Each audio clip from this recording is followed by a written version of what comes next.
In an era when there were neither compasses nor maps, people still crossed seas, founded colonies, and traded thousands of kilometers away from home. They came for the vast lands spanning Britain to Africa, Egypt to Spain. But how did they find their way? How did they not get lost in the endless waters, where beyond the horizon there was only sky and water? They navigated using experience, observation, and memory instead of instruments. Behind every voyage stood a system of knowledge, born over generations, and it was not random. Ancient sailors were capable of much more than we are used to thinking. Welcome, you are on the Amazing History channel, and today we will find out how ancient navigators found their way in the open sea. No maps, no instruments, no room for error. I thank our sponsors and regular viewers. Your support allows us to constantly improve the quality of our content. To support the project, use the links below the video. Now let's discuss this episode's topic.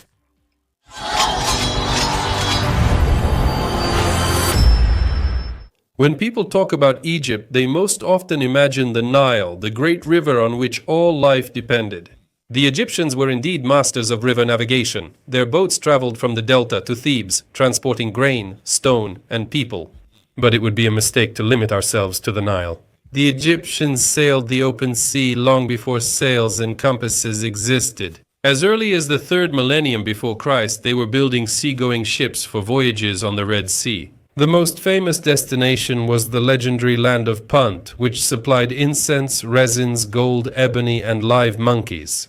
The expedition of Queen Hatshepsut, depicted on the walls of her temple at Deir el-Bahri, is direct evidence of this. The bas-reliefs depict seagoing vessels with high prows, taut sails, and dozens of rowers. This is not a myth, but a very real example of long-distance seafaring in the Mediterranean Sea. The Egyptians were no strangers either. They built harbors, established priorities, traded with the Levant, and in later periods even created fleets for military operations. In the New Kingdom, maritime activity increased, and Tyre, Sidon, and Byblos became their allies and trading partners. Now, regarding Egyptian maritime navigation, it relied not on technology, but on observation and accumulated experience. First of all, the sun.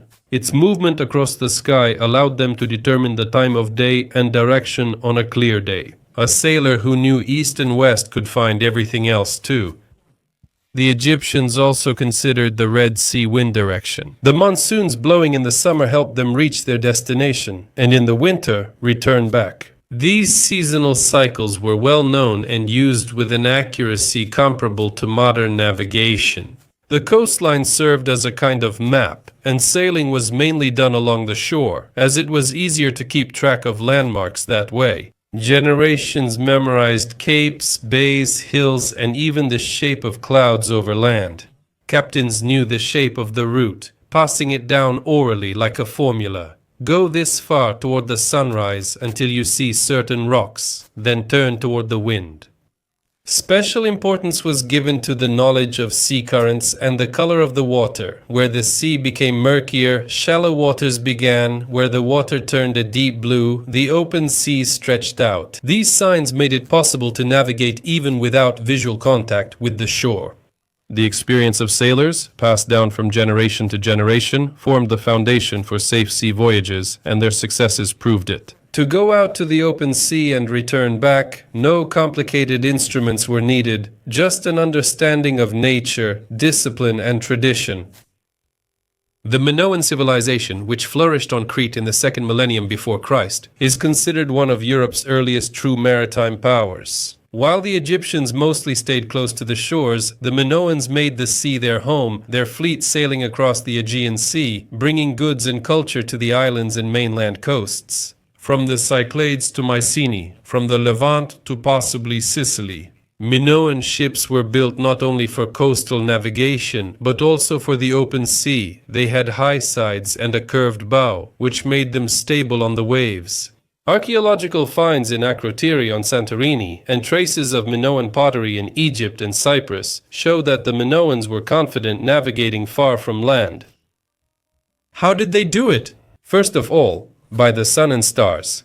The night sky over the Aegean Sea is stable and predictable. The North Star, although not exact, was still in the north and gave direction. The sun guided them during the day. In addition, the Minoans navigated by the winds, which blow relatively steadily in the Aegean region depending on the season. They knew when it was safe to go out to sea and when it was better to wait. Not only did natural landmarks help them stay on course, but the Minoans also created a kind of mental map of the seas, a set of routes remembered in the form of oral traditions. Maybe this knowledge was shared through songs or stories. This made it possible to cross between islands even when the coastline was temporarily out of sight. It is bypassed. Essentially, they were the first to turn the Aegean Sea into a single trading zone, and their maritime navigation became the very bridge over which everything from jade to ideas traveled. This experience would later be inherited by the Mycenaeans and the Phoenicians, and the true titans of ancient seafaring were the Phoenicians. Unlike the Minoans, who remained within the Aegean basin, the Phoenicians ventured far beyond the horizon with their ships. They had technologically advanced, sturdy hulls joined with mortise and tenon joints, and early versions of battle sails that allowed them to sail against the wind. Thanks to this, they reached Sicily, Sardinia, southern Spain, and possibly even the British Isles. In the 9th and 8th centuries before Christ, they used colonies all along the Mediterranean coast from Carthage to Gades. Trade, exploration of new lands, delivery of tin ingots and purple fabrics, all of this required precise navigation. Phoenician sailors navigated using the stars and their experience instead of a compass. The North Star, changes in the color of the water, the direction of the waves, the behavior of birds, and even smells, all of these became part of their navigation system. Their navigation relied on calculating the route using north, speed, and time. If a sailor knew which direction he was going, at what speed, and for how long, he could roughly determine his location. Everything was complemented by observing the surroundings. Every cape, island, and shore was memorized and became part of an internal map. One of the brightest examples of Phoenician seafaring skill is considered to be the legendary voyage around Africa, which was written about by Herodotus. This was around 600 before Christ. According to him, the Egyptian pharaoh Necho Ashantaris commissioned Phoenician sailors to set out from the Red Sea and sail around the continent, returning through the Pillars of Hercules. The expedition lasted 3 years, and the most remarkable thing in their report was that the sun was on their starboard side, that is, to the north, which is only possible in the southern hemisphere. This minor geographical detail serves as indirect evidence of the story's authenticity. It seems so fantastic that even in ancient times, Herodotus's account was not believed. But in the 1970s, a French team led by Andrea Gilles Artagnan built a replica of a Phoenician ship and retraced the route, proving that such a journey was indeed possible with the technology of that era. Another remarkable example is the expedition of Hannon the Carthaginian, a navigator who lived in the 5th century before Christ. According to surviving descriptions, he led a fleet of 60 ships, sailed along the west coast of Africa, founded colonies, and possibly reached the area of the Gulf of Guinea. His records contain descriptions of exotic animals similar to gorillas and places where the land was burning with fire, most likely referring to volcanic regions. This is yet another proof of how far the Phoenicians could venture into the open sea. Relying on navigational knowledge accumulated over generations, the Phoenicians established sea routes on which future civilizations would grow. And although they did not seek to document their knowledge, that knowledge did not disappear. The Greeks adopted them, a people who not only inherited seafaring skills, but also began to record them in writing, to systematize and comprehend them. The Greeks didn't just sail, they began to think about why and how they sailed. Rather than just relying on oral tradition, the Greeks approached navigation scientifically. Even in Homeric times, seafaring was part of Odysseus's culture, full of descriptions of winds, currents, and tricky routes. Greek captains, especially during the era of great colonization, actively explored new lands. They founded colonies on the coasts of Italy, Sicily, in North Africa, and on the Black Sea. These voyages would have been impossible without advanced knowledge, and the Greeks systematized this knowledge. One of the most important sources is the work of Pythias of Massalia, a traveler of the 4th century before Christ who sailed from southern Gaul. He traveled the Atlantic coast and, by his account, reached northern Europe and the mysterious land of Thule. The observations include not only descriptions of the coasts, but also the behavior of the sun, the length of the day, the tides, everything that could be useful for navigation. Based on some interpretations of Pytheas's report, it can be assumed that he was one of the first to link the tides to the phases of the moon. In addition, Pytheas also presumably made a number of latitude measurements using a gnomon. These were devices for measuring the sun's shadow at different latitudes, which were used to calculate one's position. The Greeks observed the pole star and knew that the higher it was above the horizon, the farther north you were. This simple observation became a powerful navigation tool. Also, the idea of a region of winds appeared in Greek culture, a kind of ancient windrows. Hesiod, Aristotle, and other philosophers classified the directions of the winds: Boreas, north, Notos, south, and so on. Sailors knew what kinds of winds occurred in which seasons and planned their routes accordingly. This is especially important in the Aegean Sea, where the summer northern winds still determine navigation. The Greeks didn't invent the compass, but they started drawing maps, even if these were schematic representations like those of Anaximander or Antisemitikos, yet it was a breakthrough in the 3rd century before Christ. Eratosthenes, the head of the Library of Alexandria, not only created a map, but also calculated the circumference of the earth with astonishing accuracy. As we can see, Greek navigation was a transition from industry to theory, from tradition to observation. And it was this approach that would later be inherited by the Romans, and even later by the navigators of the Renaissance.